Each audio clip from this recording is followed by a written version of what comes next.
This specifically has to deal with the neighborhood improvement within your landscape maintenance district.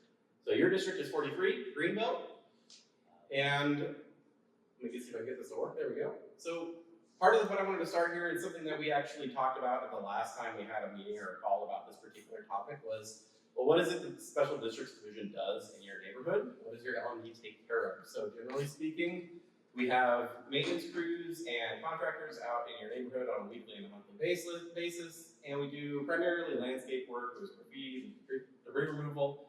There's also the lights that we're discussing tonight as a portion of your landscape district's maintenance responsibilities. So generally speaking, what we do is we try to keep things maintained in the manner in which they've been installed. However, sometimes over time that becomes more difficult as things happen, things get vandalized, things age, improvements age. This is a normal process for most public spaces. So I do want to point out really quickly that item down in the bottom right, service requests. So this presentation, this slide's a little bit dated. I pulled it from an older presentation. As of Q1, the end of Q1, which is back in September, October range, we'd only received one 311 request.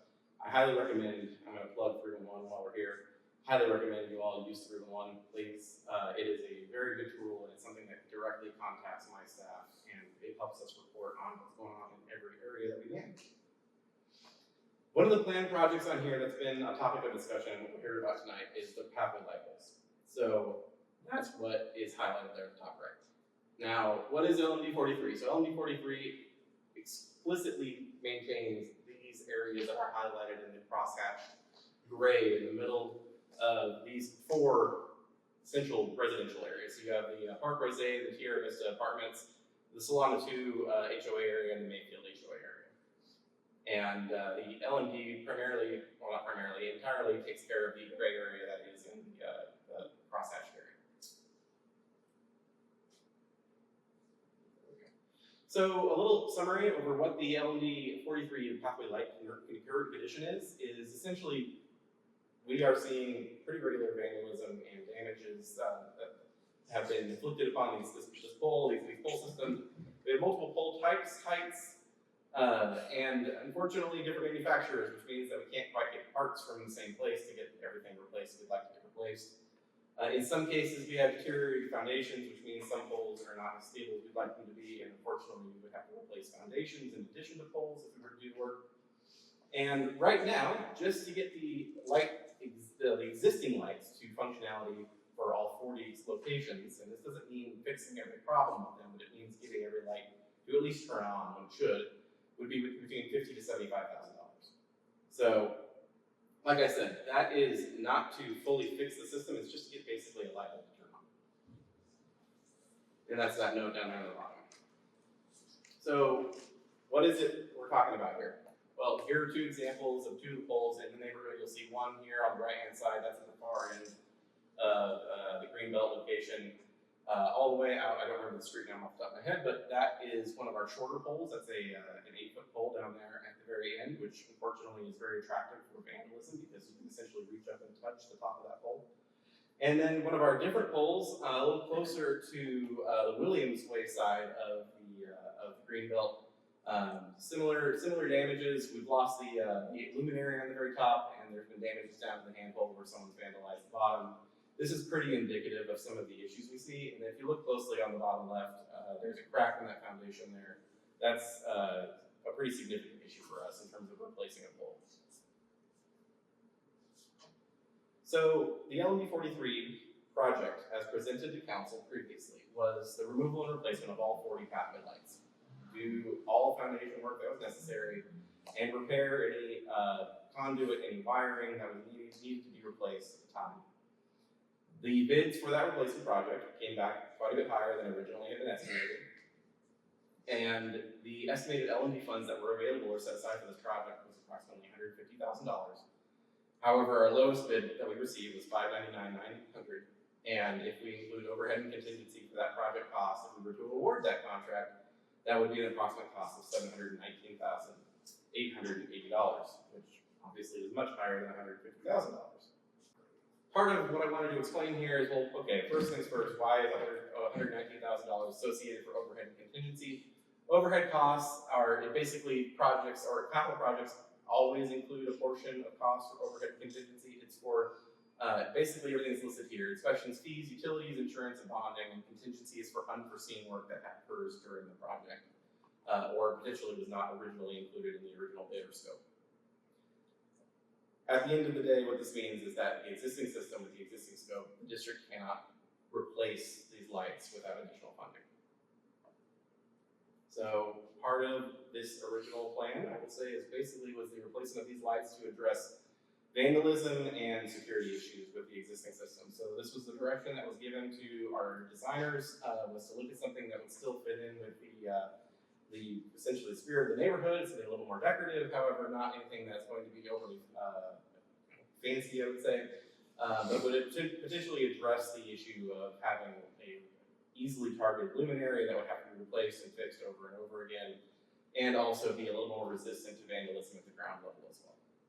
These would also be LED bulbs. That was the intention. You cannot replace existing lights, which are metal halide lights, with the same type. You have to upgrade them now to LEDs. So on the 20th, where we've been, essentially is on the 20th and January 20th, like Mayor Pro Tem Duran mentioned, we brought this to the City Council for discussion. The proposal was to create a secondary district over the top of the existing LMD. Now, the map that you saw earlier is your LMD map. The proposal was to essentially duplicate that map and make that district pay for this improvement exclusively. It wouldn't pay for maintenance, it wouldn't pay for any other part of your existing district's responsibility. It would just be for the replacement of those light poles, and then it would go away. So the details of that are listed here, and I'm not going to read the entire slide. And again, if you're at the front, there are plenty of slides here as well if you need to stay a little bit closer. But the goal essentially was to keep this as transparent as possible, allow the district to maintain, or not maintain it, allow the district to replace its light system and not affect the existing district's maintenance and responsibilities. Ultimately, the goal here would be to keep the existing levy that you're currently paying through the LMD for your current district, and the combined levy with the new proposed district to be approximately the same as what's currently being levied under the one existing district. However, in order to do that, you have to go through a Prop 218 process. There's an engineering process that goes along with it. So there's quite a few steps after this point, if this were to occur, that would have to occur. So the meeting on the 20th was essentially to discuss beginning the process. However, the direction from council is to come back and have some further discussion with the community about it. So 2 points I want to make here at the very end is that one, if this was approved at that time, it would have allowed the award of the current bid, and that's going to be very important for anything that we talk about later. And that at this point, if we do choose to go forward with any option that involves replacing the lights, we will have to rebid this project. So items that were discussed in the previous meetings that were hosted to talk about this project were, okay, well, if you did an overlay district, how does that work? So I've updated this slide to include what the total approximate cost would be for an overlay district had it been initiated on the 20th. And essentially, well, what does that mean? Well, the Special Districts Division, on behalf of LMD 43, would ask the general fund for a loan to complete the project at the very beginning. And then that loan would have to be repaid. Now, these are just some sample terms. These aren't exactly what would have been done, but this was just something to provide a perspective for anybody who's interested in learning more about it. If the term is longer, you end up paying more if interest is included, and also there's no guarantee that interest would have to be included. That'd be something that I would have to talk to the city's CFO about. But the idea here is to include it on simple loan terms, just so that way it's a little easier to understand. You know, you lengthen your term, you pay lower payments, but you pay more overall. You shorten your term, you pay higher payments, which may cause problems with the existing levy within LMD 43. So we hadn't recommended a specific term at that time. That was something that would have been explored during any engineering process. But initially we were thinking that this probably would be the most realistic in terms of what the existing district can use to maintain these improvements, and what the new district would have to levy to keep that levy approximately the same as what you're currently paying.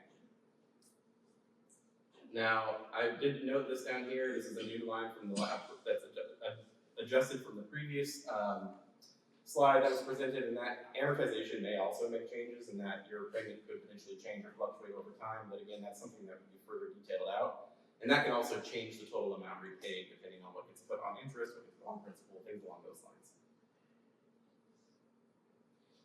So where do we go from here? So essentially what I've mentioned has been proposed to City Council, and we've come back to talk to you all about, was the creation of that overlay district.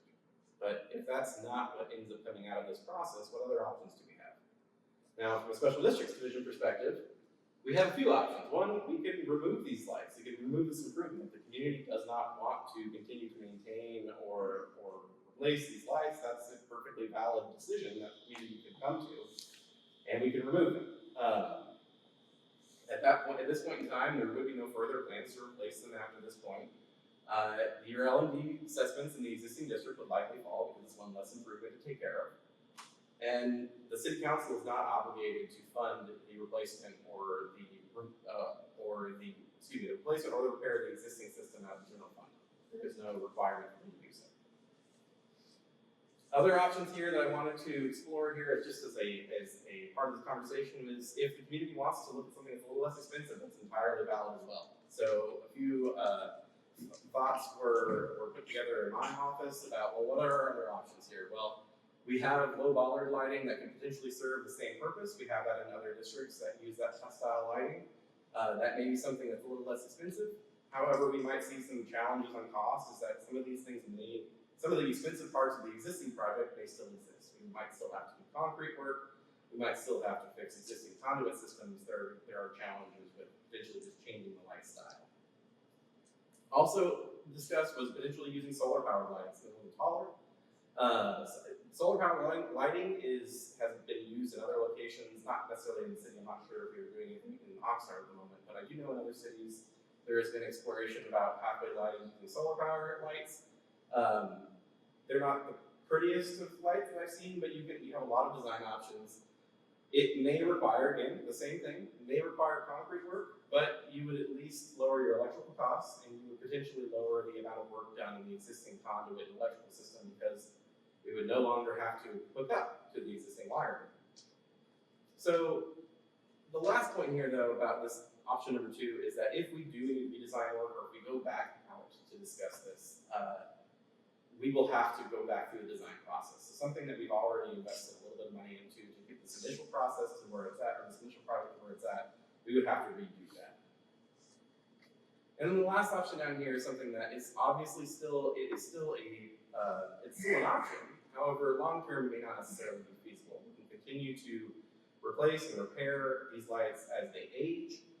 This system is right around 23, 24 years old, so the ability to continue to get parts and pieces that fit these lights is going to continue to become challenging, and it may potentially become impossible at some point in time.